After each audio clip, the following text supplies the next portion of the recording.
Food కోసం రోజు morning కానీ ఈవినింగ్ కానీ ఇక్కడే నిలబడి ప్రేయర్ చేసేవాళ్ళము. అందరు ప్రతి పిల్లలైతే ఎలాగున్నారో వీళ్ళందరిలాగా మేము అందరం ప్లేట్స్ పట్టుకొని ఇక్కడ నిలబడే వాళ్ళం అనమాట. ఈ మెమోరీస్ అనేది ప్రతి ఒక్కరికి చాలా అంటే అది చెప్పలేనంత ఆనందము. ఇక్కడే నా కష్టాలు కానీ సుఖాలు కానీ అవహేళనలు కానీ బాధలు కానీ హ్యాపీనెస్ కానీ అన్నీ నా బాల్యంలోనే నేను ఇక్కడ చాలా చూశాను నిజంగా. అయినా కానీ ఇప్పుడైతే మంచి ఒక లైఫ్ని అయితే లీడ్ చేస్తున్నాను. సో ఫ్రెండ్స్, ఈ జెండగద్దె అయితే ఇక్కడున్న ఈ జెండగద్దె అయితే ఆ ప్లేస్లో ఉండేది.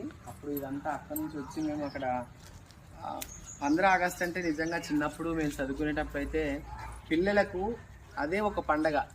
దివాళీ, హోలీ, దసరా ఇవన్నిటికంటే కూడా 26 జనవరి లేదా 15 ఆగస్టు రోజు మాత్రమే వీటన్ని అలికి ముగ్గులు పెట్టి చాలా